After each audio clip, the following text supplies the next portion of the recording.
할렐루야. 아멘. 예배에 나오신 여러분들 주님의 이름으로 축복합니다. 아멘. 오늘 하나님께서 우리와 함께 하실 줄 믿습니다. 아멘. 다 같이 기도하는 마음으로 함께 일어나셔서 왕이신 나의 하나님 찬양 드리겠습니다.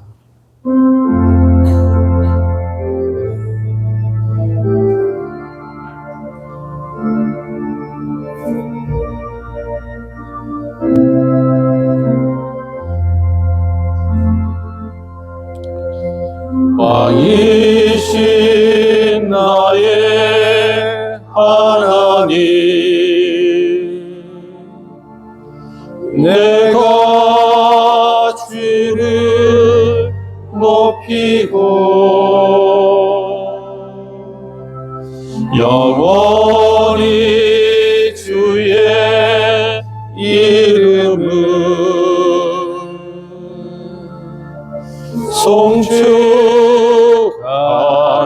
송축하리이다. 왕이신 나의 하나님, 왕이신 나의 하나님, 내가 주를 높이고 영원히 주의 이름을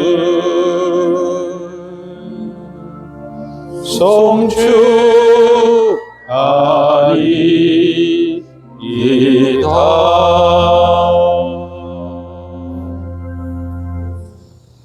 어제나 오늘이나 영원토록 변함이 없으신 하나님 아버지, 한 주간 세상에서 사는 동안에는 세심한 손길로 지도하시며 우리의 발이 실족하지 않도록 인도하셨다가 오늘 거룩한 주일에는 하나님의 은혜를 기억하며 기쁨으로 예배드리게 하시니 감사드립니다. 아멘. 예배하는 이 시간 세상의 모든 걱정과 근심을 내려놓게 하시고 오직 하나님만을 신뢰하여 새 힘을 얻게 하여 주시옵소서. 아멘. 예배의 주관자가 되시는 예수 그리스도의 이름으로 기원하옵나이다. 아멘. 아멘.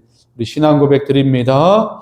나는 전능하신 아버지 하나님 천지의 창조주를 믿습니다. 나는 그의 유일하신 아들 우리 주 예수 그리스도를 믿습니다.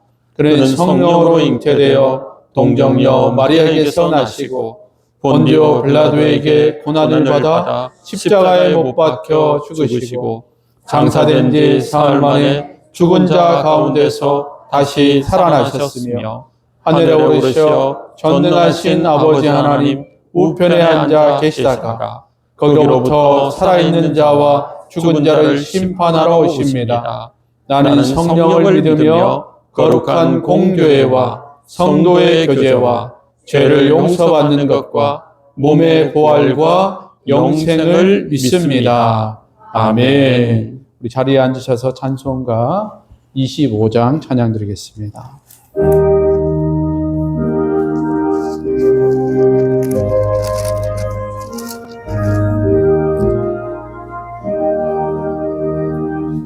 멸류관 벗어서 주 앞에 드리세. 저 천사 기쁜 노래가 온 땅에 퍼지네. 네온하게 여서 주 찬송하여라. 온 백성 죄를 속하신 만왕의 왕일세. 멸류관 벗어서 주 앞에 드리세. 그 손과 몸의 상처가 영광 중 빛나네. 하늘의 천사도 그 영광 보고서 고난의 신비 알고자 늘은 모하도다. 멸류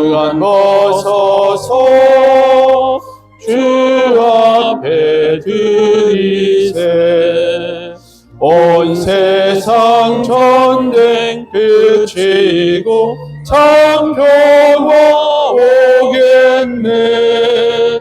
주보좌 앞에서 온 백성 엎드려 그 한량없는 영광을 늘 찬송합니다.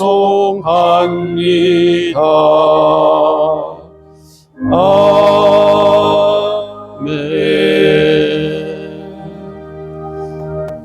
이 시간 유동훈 장로님 기도 인도하시겠습니다.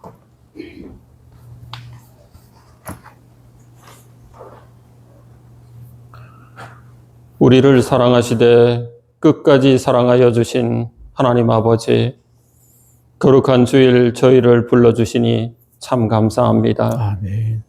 온 땅이 초록빛으로 물들어가는 이 계절처럼 저희 마음도 새롭게 변화되고 자라나기를 소망합니다. 이 시간 우리의 삶이 주님 앞에 새로워져서 내 안에 믿음의 질서가 회복되는 거룩한 예배되게 하여 주시옵소서. 아멘. 성령 하나님, 이 예배 가운데 친히 임재하여 주시고 말씀과 기도, 찬양 가운데 충만히 역사하여 주시기를 원합니다. 아멘. 굳어진 생각, 딱딱해진 마음이 풀어지고 잊고 있었던 하나님의 사랑이 다시 깊어지는 은혜의 시간 되기를 원합니다.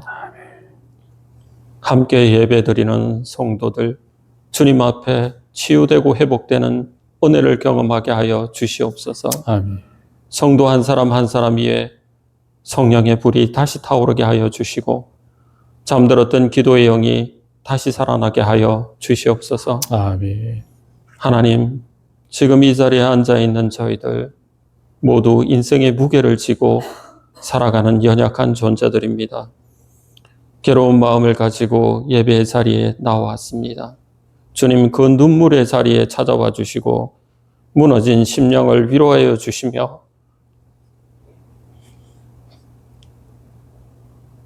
다시 일어설 수 있는 믿음과 용기를 허락하여 주시옵소서. 아멘.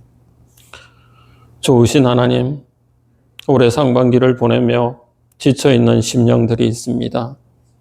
여전히 채워지지 않는 현실에 실망하거나 세상의 흐름에 밀려 하나님을 놓쳐버린 삶이 있다면 이 시간 다시금 주님을 붙드는 회복의 시간 되게 하여 주시옵소서. 아멘. 하나님, 새롭게 선출된 대통령과 정치, 지도자들에게 진실함과 공의의 마음을 부어주시고 자기의 유익보다 국민의 아픔과 눈물을 살피는 지도자가 되게 하여 주시옵소서. 아멘.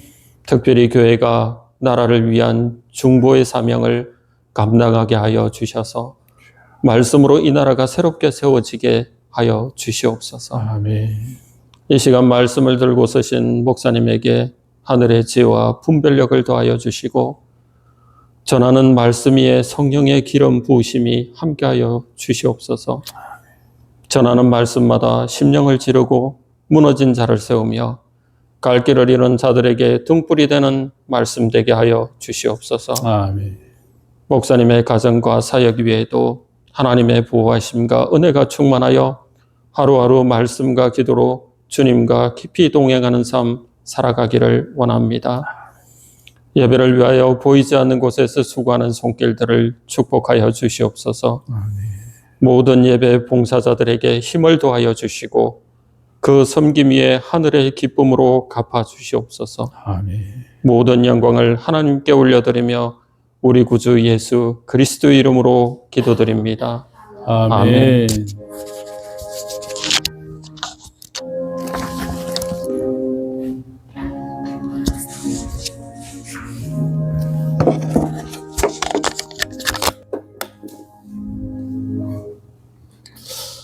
이 시간에 에베네셀 찬양대에서 하나님께 찬양으로 영광 올려드리겠습니다.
아멘. 우리 하나님께 영광의 박수 올려드리겠습니다.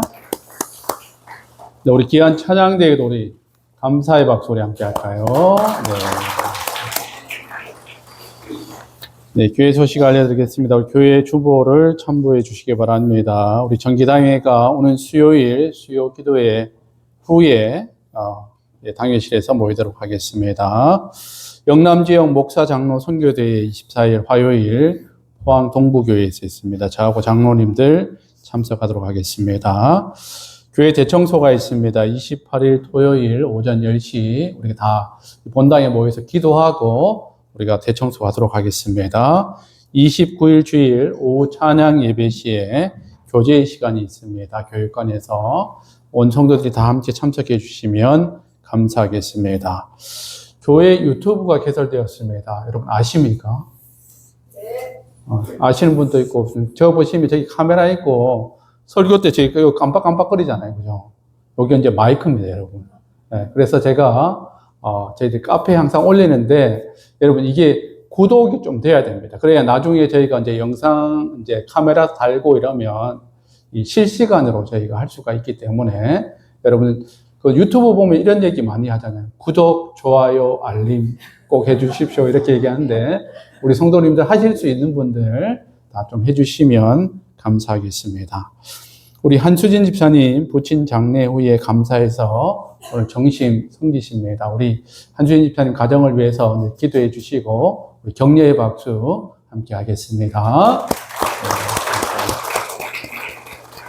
네, 우리가 늘 점심을 너무 맛있게 먹고 있는데 우리 수고하시는 분들이 있습니다. 우리 지정화 권사님, 우리 백성혜 권사님 늘 수고하시는데 네, 우리가 감사의 마음 오늘 표현해서 감사의 박수.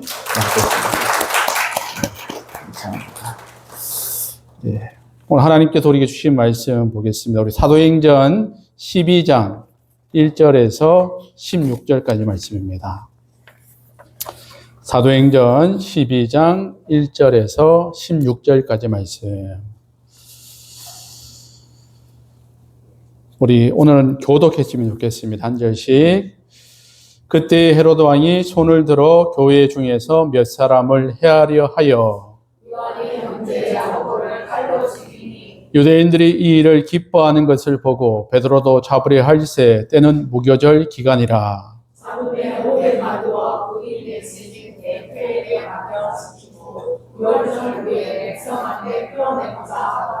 이에 베드로는 옥에 갇혔고 교회는 그를 위하여 간절히 하나님께 기도하더라. 헤롯이 잡아내려고 하는 그 전날 밤에 베드로가 그 문이 틈에서 그 쇠사슬에 매어 누워서 자는데 화수분들이 문 밖에서 옥을 지키더니 호련히 주의 사자가 나타나매 옥중에 광채가 빛나며 또 베드로의 옆구리를 쳐 깨워 이르되 급히 일어나라 하니 제사들이 그 손에서 벗어지더라. 천사가 이르되 이를 들고 친해지니라 하니 베드로가 깨어하니 천사가 또 이르되 겉옷을 입고 따라오라 하되 베드로가 나와서 따라갈새 천사가 하는 것이 생시인 줄 알지 못하고 환상을 보는가 하니라. 이에 첫째와 둘째 화수를 지나 시내로 동안 세문에 이르니 문이 저절로 열리는지라. 나와서 한 거리를 지나매 천사가 곧 떠나더라.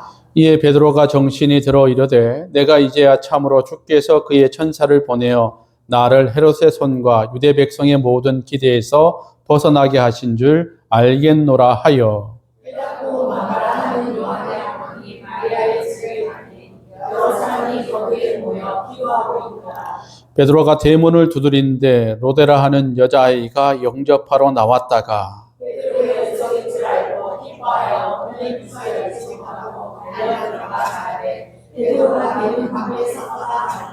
그들이 말하되 내가 미쳤다 하나 여자아이는 힘써 말하되 참말이라 하니 그들이 말하되 그러면 그의 천사라 하더라. 베드로가 문 두드리기를 그치지 아니하니 그들이 문을 열어 베드로를 보고 놀라는지라. 아멘. 잠시 기도합니다. 사랑하는 하나님 감사합니다. 우리를 성일 또 하나님의 전에 불러주시고 환경과 여건을 허락하여 주셔서 또 하나님께 예배할 수 있게 하심을 감사드립니다. 오늘도 하나님의 말씀이 우리 귀에 들려질 수 있도록 인도하여 주시옵소서. 우리 마음밭에 뿌리 내리게 하여 주시옵소서. 삶으로 살아갈 수 있도록 축복하여 주시옵소서. 감사드리며 예수님의 이름으로 기도드립니다. 아멘. 우리 앞뒤 좌우로 이렇게 인사했으면 좋겠습니다. 오늘 보니까 얼굴이 더 환하네요. 천국 다녀오셨습니까? 얼마나 급한지 제가 얘기하기 전에 먼저 인사한다고. 네, 천국 다녀오셨습니까? 환합니다. 그죠? 한 번 더 인사했으면 좋겠습니다. 당신 때문에 오늘 예배가 더 기대됩니다. 네, 감사합니다. 9살에 이 시각 장애인이 된 신순규 씨, 그는 어린 나이에 이 시각 장애인이 되어서 뜻하지 않는 이 어려움을 겪게 됩니다. 그러나 피아노에 아주 특별한 재능을 가지고 있어서 이 어릴 때에 미국으로 유학을 떠나게 됩니다. 그런데 그의 도전은 거기서 끝나는 것이 아니라 미국으로 도착해서 곧바로 장애인 학교를 가는 것이 아니라 일반 학교에 입학하게 됩니다. 그리고 거기서 공부를 열심히 해서 이 대학에 들어가게 됩니다. 그런데 그 대학들이 일반인들이 들어가기도 어려운 하버드 대학, 펜실베니아, MIT, 프린스턴 이렇게 아주 유명한 대학을 동시에 다 합격하게 됩니다. 대단한 일이죠. 그리고 나서 그가 결국 직업으로 선택한 것이 바로 증권 애널리스트입니다. 우리 사진 한번 좀 띄워주실래요? 네. 증권 애널리스트라는 것은 우리 여러 증권들이 있는 가운데 증권이 어떻게 분석되는가를 분석하는 것이 바로 애널리스트가 하는 일입니다. 여러 사람들과 기자들이 질문을 했습니다. 아니, 그렇게 좋은 학벌과 좋은 배경을 가지고 있는데 왜 그런 직업을 선택했습니까? 라고 물어봤더니 그가 이렇게 대답합니다. 애널리스트라는 직업은 아직까지 시각장애인이 한 명도 선택하지 않은 직업입니다. 시각장애인들이 한 번도 못했다라는 것은 그 한 명 못했다라는 것은 어느 누구도 시도조차 하지 않았다라는 것입니다. 그래서 제가 애널리스트가 되어서 많은 이 시각장애인들에게 첫 번째 성공 사례가 되고 싶었습니다. 아, 나도 할 수 있겠구나 라는 것을 무언가 희망을 줄 수 있는 그런 사람이 되고 싶었습니다. 그래서 다른 시각장애인들도 나도 할 수 있겠구나라는 그런 생각을 할 수 있도록 제가 그렇게 도전해 보고 싶었습니다.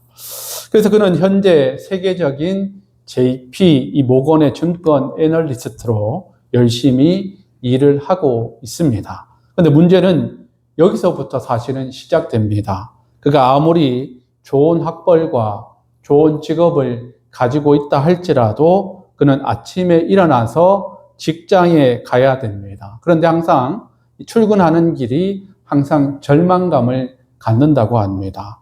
왜냐하면 그가 앞을 보지 못하기 때문입니다. 그는 자기 차를 가지고 운전을 할 수가 없습니다.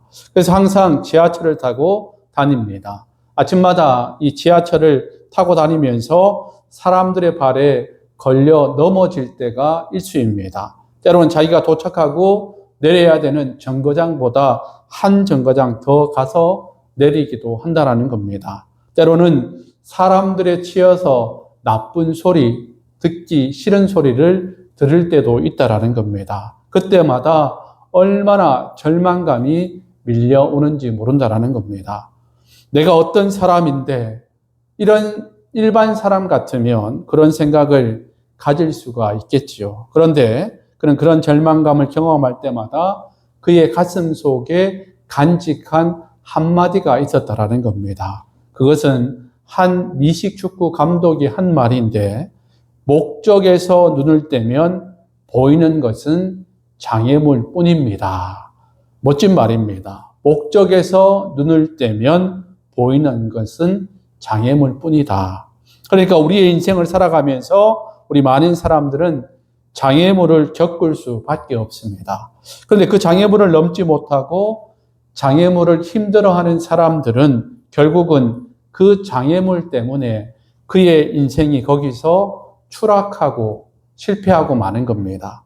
더 이상 발전은 없습니다. 그러나 분명한 목적을 가지고 있는 사람은 앞에 놓인 장애물들이 있을 때에 그 장애물을 옆으로 치우거나 돌아서 가서 목적까지 이루면서 살아간다라는 것입니다.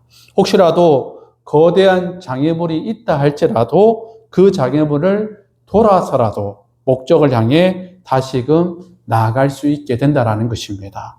만약에 목적이 없다면 저 끝에 내가 도달해야 되는 목적이 없다면 장애물에서 추락하고 넘어지고 말겠지만 목적이 있기 때문에 끝까지 달려가는 인생으로 살 수 있다는 것입니다.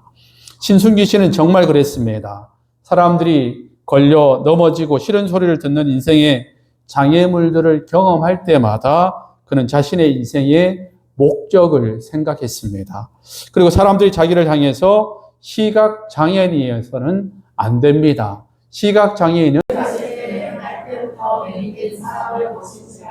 제자들이 일러 이르되 rabbi여 이 사람이 매기로 난 것이 누구의 죄로 인함이니까 자기니까 그의 부모니까. 아멘. 이 말씀을 듣고 이 순교 씨는 귀가 뻥 뚫렸습니다. 맹인에 대한 성경 본문이 나오니 자기가 앞을 보지 못하니까 더 그 말씀에 집중할 수 있게 되었다라는 겁니다. 내 얘기를 하고 있구나. 제자들이 예수님께 묻습니다. 예수님, 날 때부터 맹인된 사람이 과연 누구의 죄 때문에 이렇게 맹인이 되었습니까? 자기의 죄 때문입니까? 아니면 부모의 죄 때문입니까? 신순기 씨는 이런 이야기를 많이 듣고 자랐다라는 겁니다. 동네 어른들을 만날 때마다 아니면 명절이 되면 친척들을 만날 때마다 이런 이야기를 듣습니다. 누가 죄를 이렇게 많이 지어서 네가 이렇게 고생을 하느냐? 무슨 죄가 그렇게 많이 있어서 네가 이렇게 맹인이 되었느냐 하는 이야기를 많이 들었다라는 겁니다. 그래서 신순규 씨는 자기가 앞을 못 보게 되는 것이 정말 자기가 죄를 많이 지었기 때문에 그렇게 되었다, 그렇게 생각을 했다라는 겁니다. 그래서 요한복음 9장 3절에 예수님께서 이와 같이 대답을 하십니다. 우리 함께 읽겠습니다. 시작. 예수께서 대답하시되 이 사람이나 그 부모의 죄로 인한 것이 아니라 그에 대해서 하나님이 하시는 일을 나타내고자 하십니다. 아멘. 이 신순교 씨는 이 이야기를 듣고 뛸 듯이 기뻤다라는 겁니다. 내가 맹인된 것이 나의 죄 때문이 아니구나. 오히려 내가 맹인된 것으로 인해서 하나님께서 나에 대한 목적이 있으시구나. 나를 통해 사람들에게 하시는 일을 나타내 보이시기 위해서 나를 맹인으로 주님께서 이 세상에 태어나게 하셨구나. 비록 어려운 형편이었지만 그의 마음속에 큰 깨달음으로 은혜가 되었다라는 것입니다. 그 말씀을 들은 이후로 그는 더 이상 자기의 장애를 부정적으로 생각하지 않았습니다. 그때부터 그는 목적을 가지고 살아가기 시작했습니다. 하나님께서 나에게 장애를 주신 것이라면, 그리고 나의 죄 때문에 장애가 생긴 것이 아니라면, 이 장애를 위해서 하나님께서 나에게 하실 일이 있다면, 그러면 나는 하나님의 목적대로 살아가야 되겠다라는 다짐을 갖게 됩니다. 그래서 정말로 그는 그 목적대로 살아갔습니다. 자신을 통해 사람들에게 하나님을 나타내 보이고자 하는 목적대로 살아갔습니다. 같은 시각장애인들에게 희망을 주는 일을 해야 되겠다. 부모, 그리고 엄마, 아빠가 버린 자녀들, 버림받은 아이들을 케어해주고 더 좋은 환경에서 공부할 수 있는 아이들에게 새로운 희망을 주는 일들까지 지금 하고 있다라는 것입니다. 그의 마음과 그의 목적이 얼마나 우리들에게 신선한 충격과 자극을 주는지 모릅니다. 사랑하는 성도 여러분, 우리의 인생에 여러분들은 어디에 초점을 맞추고 살아가고 계십니까? 어느 곳에 우리의 시선을 두면서 살아가고 계십니까? 우리의 인생은 전혀 우리가 어떤 곳에 초점을 맞추고 있느냐에 따라서 우리의 인생은 확연하게 차이가 납니다. 우리의 인생에 갑작스럽게 찾아오는 장애물에 우리의 신경이 온통 쏠리고 있다면 우리는 넘어지고 말 것입니다. 아무것도 못합니다. 제자리 걸음만 할 것입니다. 그런데 여러분들에게도 분명히 목적이 있습니다. 그 목적이 여러분 무엇입니까? 하나님께서 사람들에게 하나님을 나타내 보이고자 하는 하나님의 거룩한 뜻이 우리에게도 있다라는 것입니다.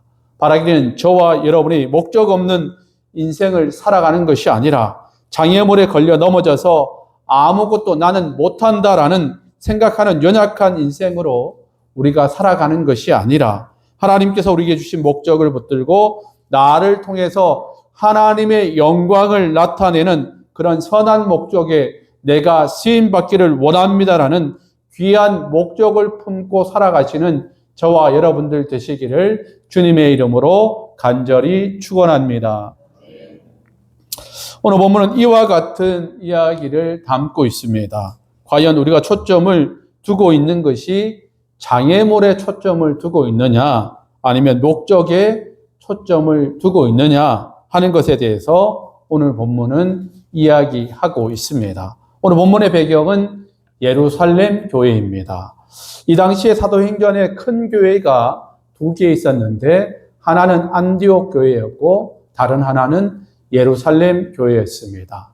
이방인을 중심으로 해서 모이는 교회가 안디옥 교회였고, 그리고 유대인을 중심해서 모이는 교회가 바로 예루살렘 교회였습니다. 그런데 그 당시에 이 두 교회의 입장과 분위기는 확연하게 달랐다라는 겁니다. 이방인을 중심으로 해서 모인 이 안디옥 교회는 이 고넬료의 성령의 체험 사건 이후에 안디옥 교회에 놀라운 변화의 역사가 일어나게 됩니다. 그리고 부흥하기 시작하고 발전하기 시작합니다. 놀라운 교회 역사가 안디옥 교회에 일어났습니다.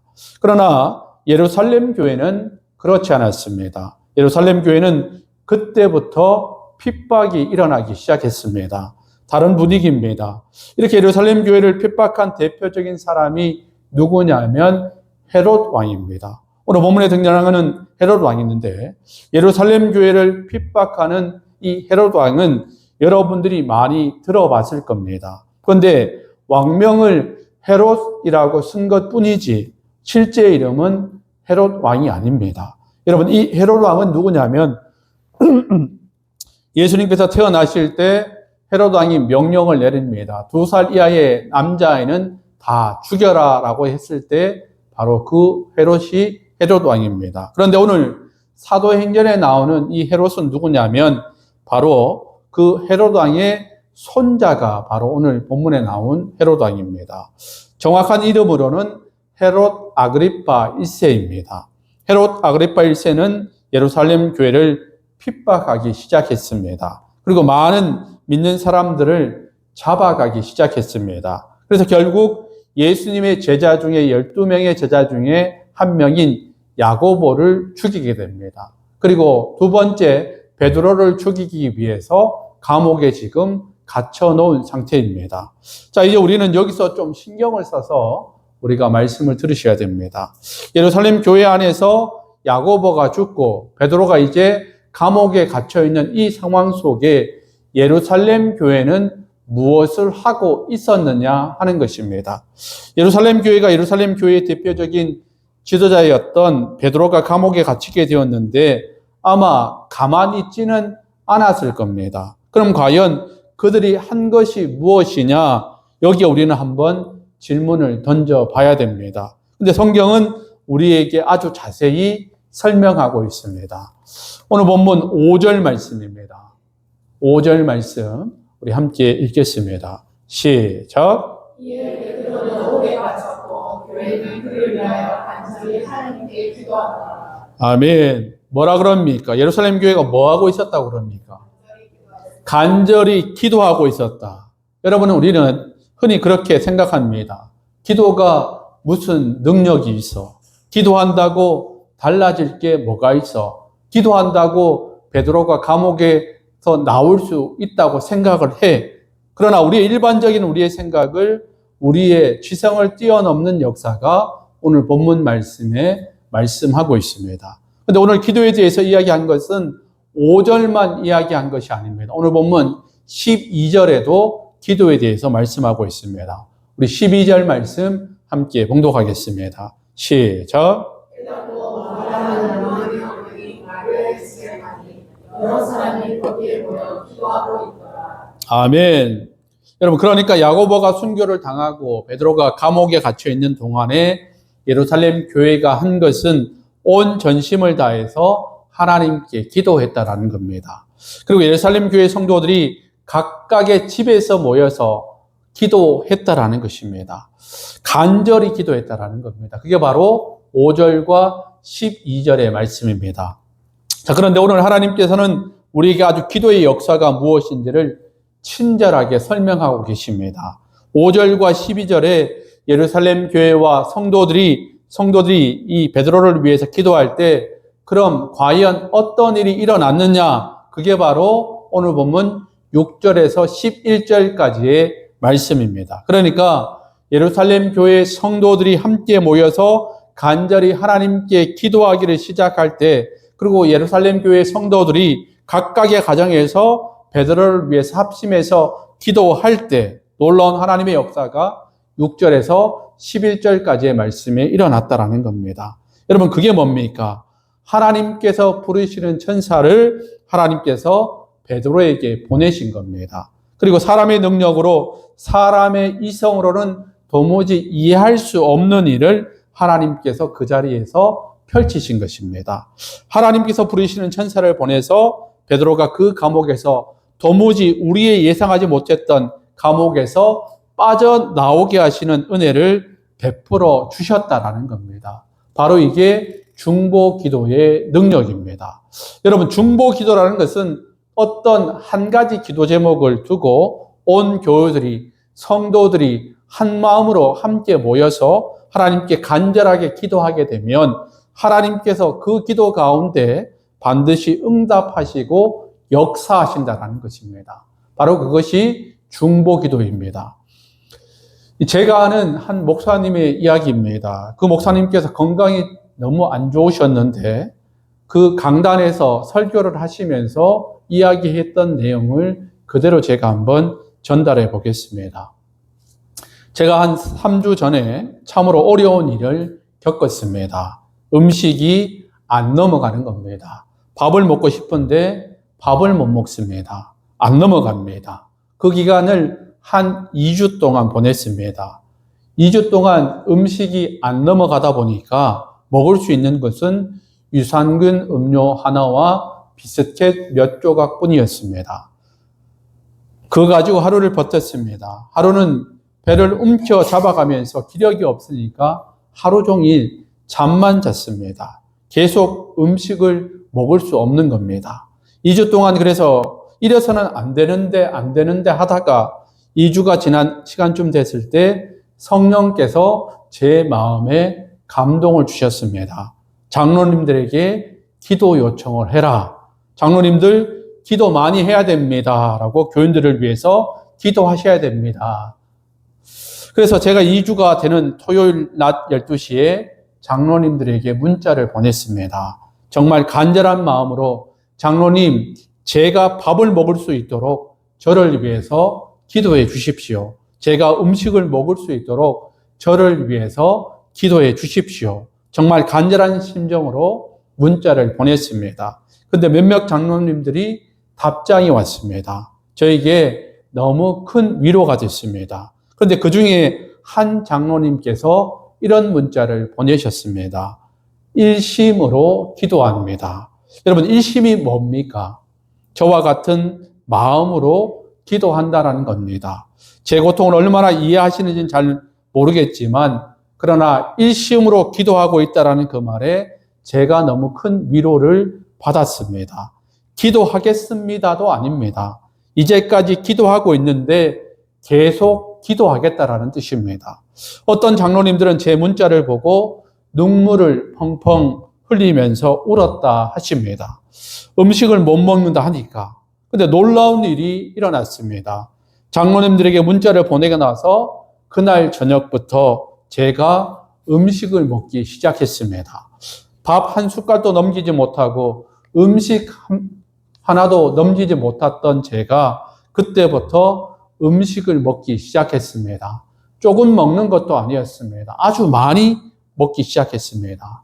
그렇게 일주일 동안 음식을 꾸준히 먹어서 오늘 강단에 선 것입니다. 아니면 오늘 서지 못했습니다. 그래서 하나님께 제가 감사기도 했습니다. 하나님, 저를 강단에 세우시려고 우리 장로님들의 기도를 들으시고 나중에 알고 보니 우리 장로님들이 제가 그렇다 하는 소식을 듣고 우리 교우들에게 기도 요청을 부탁하셨다라는 겁니다. 기도하라고. 그래서 어떤 권사님은 장사를 하시면서 교인들을 볼 때마다 이야기를 했답니다. 목사님, 음식 먹을 수 있도록 기도해라, 기도해라, 기도해라. 여러분, 저는 우리 교회 사랑하는 교우들이, 장로님들이 저를 위해서 합심기도, 중보기도할 때 저를 통해서 역사하시는 하나님의 놀라운 은총을 경험하게 되었습니다. 도무지 먹을 수 없었던 저에게 하나님께서 은혜를 베풀어 주시고 치료하여 주시고 역사하여 주시고 섭리하여 주셔서 놀라운 하나님의 은총을 입는 간증의 주인공이 되었다라는 그런 간증의 내용이었습니다.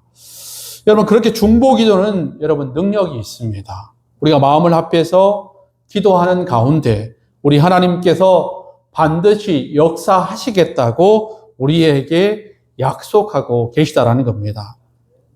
여러분, 예루살렘 교회는 베드로가 감옥에 갇혀 있는 것을 놓고 함께 중보 기도했습니다. 그때 감옥에서 빠져나오게 되는 놀라운 하나님의 역사를 보았습니다. 우리 주님께서 말씀하십니다. 마태복음 18장 19절에서 20절까지 말씀입니다. 함께 봉독하겠습니다. 시작. 너희 중에 두 사람이 땅에서 합심하여 무엇이든지 구하면 하늘에 계신 내 아버지께서 그들을 위하여 이루게 하시리라. 두세 사람이 내 이름으로 모인 곳에는 나도 그들 중에 있느니라. 아멘. 여러분, 우리가 온 마음을 다해서 또 한 가지의 기도 제목을 가지고서 함께 중보 기도할 때 사랑과 또 용서의 마음으로 함께 하나님께 기도할 때 하나님께서는 그 기도 가운데 역사하셔서 반드시 이루어 주실 줄 믿습니다.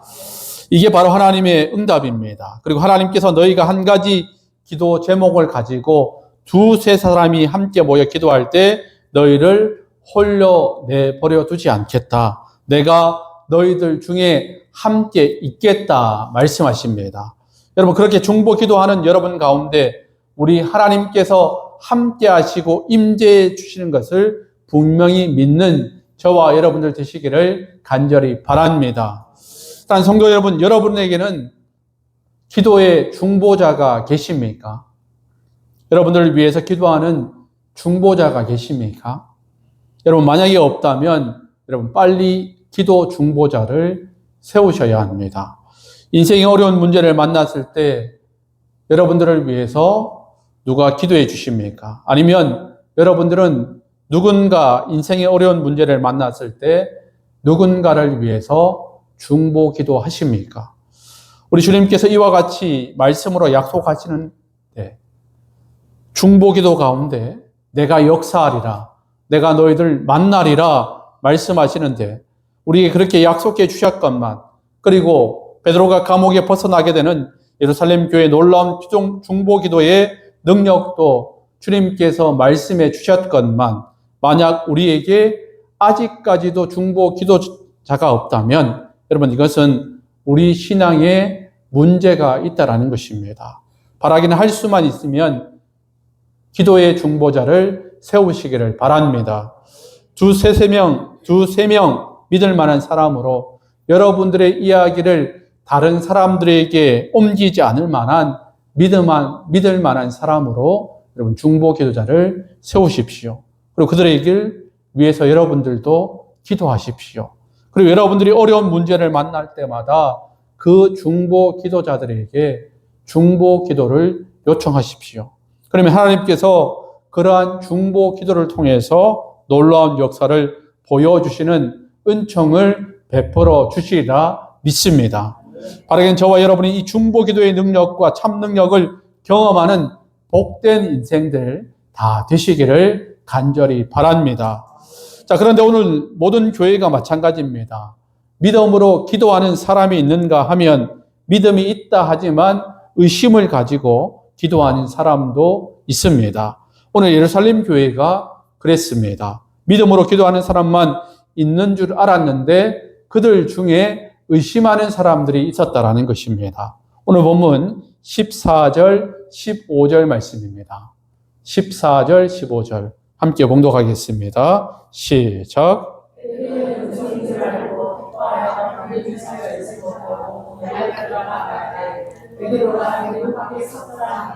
그들이 말하되 우리가 미쳤다 하나 여자아이는 힘써 말하되 참말이라 하니 그들이 말하되 그러면 그의 천사라 하더라.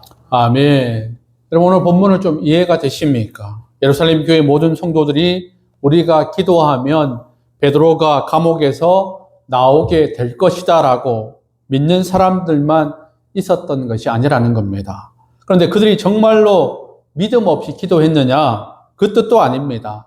믿음을 가지고 기도했지만 그들 앞에 놓여진 하나님의 응답이 자신들의 예상을 벗어난 겁니다.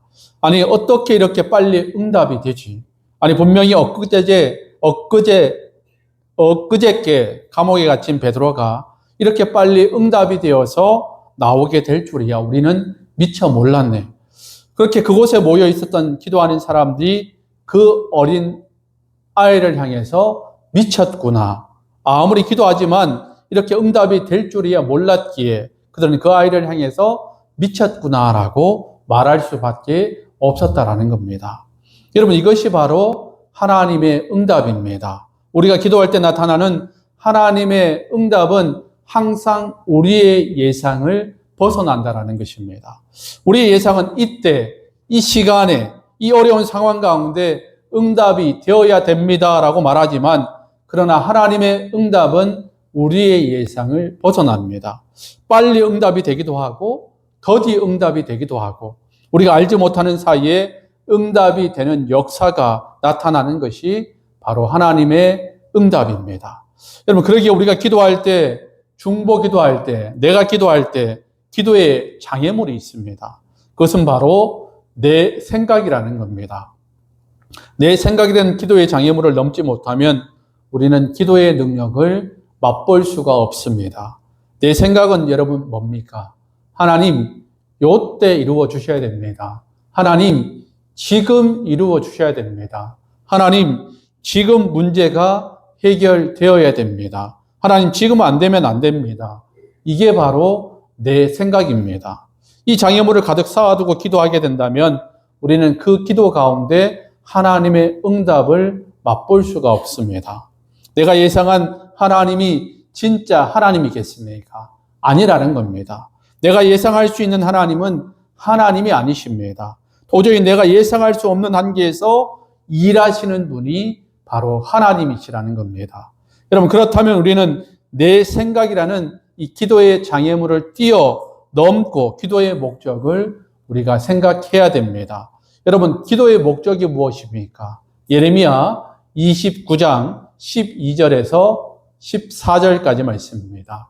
함께 봉독하겠습니다. 시작. 너희가 내게 부르짖으며 내게 와서 기도하면 내가 너희들의 기도를 들을 것이요 너희가 온 마음으로 나를 구하면 나를 찾을 것이요 나를 만나리라. 이것은 여호와의 말씀이니라. 나는 너희들을 만날 것이며 너희를 푸르베트에서 다시 돌아오게 하되 내가 쫓아 보내었던 나를과 모든 곳에서 모아 사로잡혔던 곳으로 돌아오게 하리라. 이것은 여호와의 말씀이니라. 아멘. 여러분 우리 하나님께서 우리에게 약속의 말씀을 하십니다. 내가 기도하면 내가 너희들의 기도를 듣겠다. 여러분 이것보다 더 큰 확신이 여러분 어디 있습니까? 기도하면 내가 너희들의 기도를 듣고 기도하면 내가 나를 만나게 될 거야. 여러분 이것보다 더 큰 확신과 기도의 목적이 어디에 있습니까? 여러분 기도의 목적 첫 번째는 내 기도가 하나님 귀에 들린다라는 것을 알아야 된다라는 것입니다. 여러분 그런데 그냥 기도하는 게 아닙니다. 명상하듯이 기도하는 것이 아닙니다. 여러분 간절한 일이 생기면 우리가 명상하듯이 여러분 기도하십니까? 아니지 않습니까? 간절한 일이 생기면 기도할 때 우리는 부르짖으면서 기도하게 됩니다. 하나님, 주님 이렇게 기도할 수밖에 없다라는 것입니다. 여러분 우리의 마음을 다해서 온 마음을 다해서 부르짖으며 기도할 때 우리 하나님께서 우리의 기도를 들으신다라는 것. 여러분의 기도가 하나님의 귓가에 들릴 수 있도록 간절히 기도하실 수 있는 저와 여러분들 되실 수 있기를 주님의 이름으로 축원합니다. 또한 우리가 온 마음을 다해서 하나님을 찾으면 우리의 삶을 통해서 역사하시고 만나주시고 은혜 주시고 베풀어 주시는 그 하나님을 만나게 될 줄로 믿습니다. 여러분, 바로 이것이 기도의 목적입니다.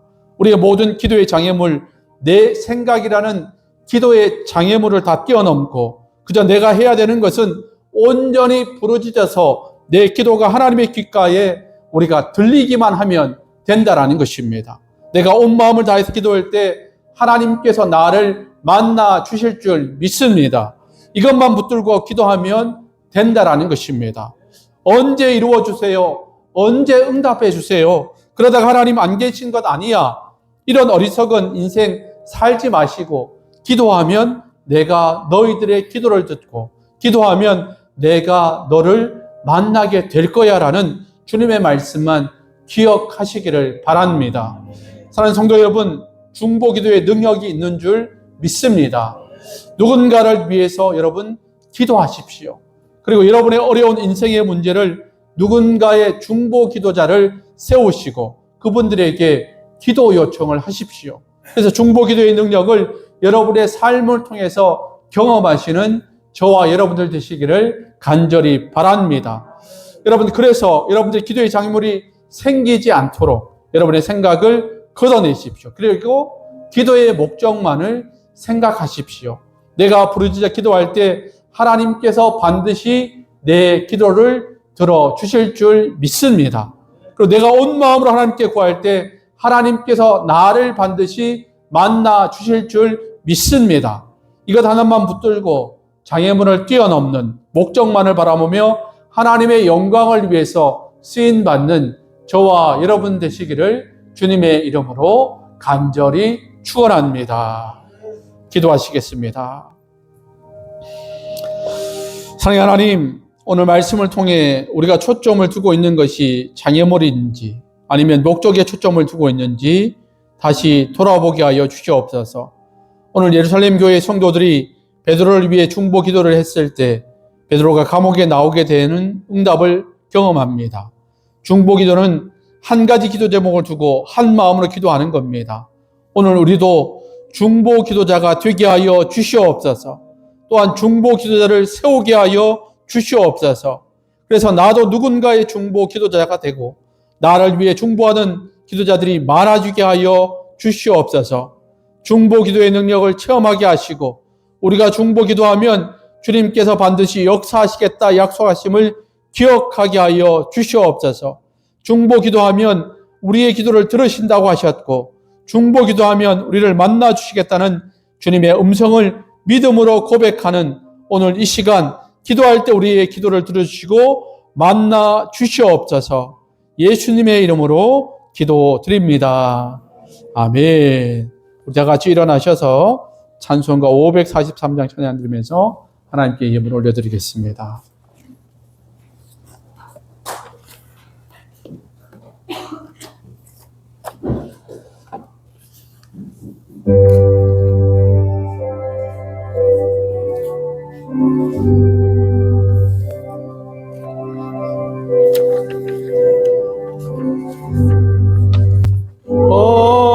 어려운 일 당할 때 나의 믿음 적으나 의지하는 내 주를 더욱 의지하는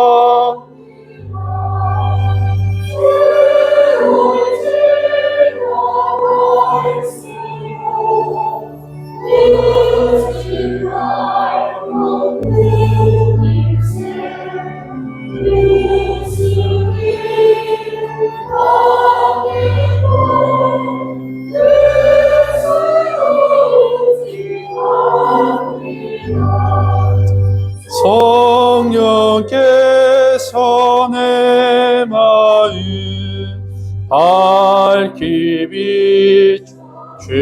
비추시니 인도하심 따라서 주만 의지합니다.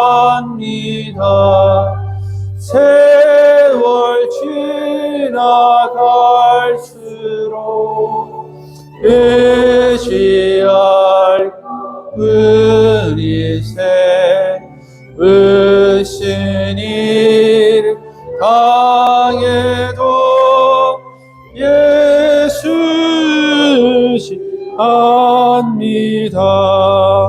밝을 때의 노래와 얻을 때의 기도로 위태할 때 도움을 주께 간구합니다. 세월씩 갈수록 의지할 것 뿐이세 으신 일 당해도 예수 지합니다. 생명 있을 동안에 예수 지합니다. 천국 올라가도록 의지할 뿐이세 세월 지나갈수록 의지할 것 뿐이세 으신 일 당해도 예수 지합니다.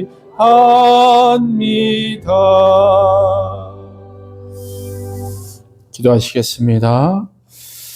사랑의 하나님, 날마다 우리를 사랑하시고 복 주시고 은혜 주시고 늘 우리와 함께 하시기를 원하신 하나님, 그 일주일간의 삶 가운데 우리를 지켜보아해 주신 그 하나님의 은혜가 감사해서 오늘도 빈손으로 나오지 않고 하나님께 귀한 예물 정성껏 준비해서 하나님께 예물 올려드립니다.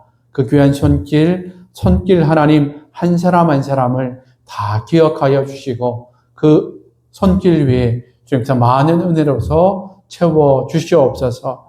하나님, 그 예물 속에 담겨져 있는 기도 제목과 감사의 제목들을 하나님께서 기억하여 주시고 감사가 많아지게 하시고 더 많은 것을 드릴 수 있는 믿음을 허락하여 주시옵소서. 하나님, 이 예물이 쓰이는 곳에 하나님의 이름만이 나타나게 하여 주시고 많은 열매들이 맺혀질 수 있도록 인도하여 주시옵소서. 복음의 열매들이 심겨질 수 있게 하여 주시고 하나님을 알지 못하는 영혼들이 이 예물을 통해서 하나님을 만날 수 있는 역사가 일어날 수 있도록 인도하여 주시옵소서. 모든 것을 주님께 의탁하오며 이제는 우리 주 예수 그리스도의 은혜와 하나님 아버지의 극진하신 사랑하심과 성령님의 교통 위로 함께 하심의 역사가 오늘도 주의 전에 나와서 예배 드리는 우리의 믿음의 가족들과 또 형평상 몸이 불편해서 가정에서 예배 드리는 우리의 믿음의 가족들, 그들의 머리 위에, 그들의 가정과 일터와 사업장 위에, 우리 자녀 손들 위에, 우리 교회 비전과 사역과 교회를 위해서 충성하는 주의 일꾼들 머리 위에, 그리고 이 진주 땅과 이 나라와 민족 위에, 수고하는 종들 위에 지금으로부터 영원까지 함께 하시기를 간절히 축원하옵나이다.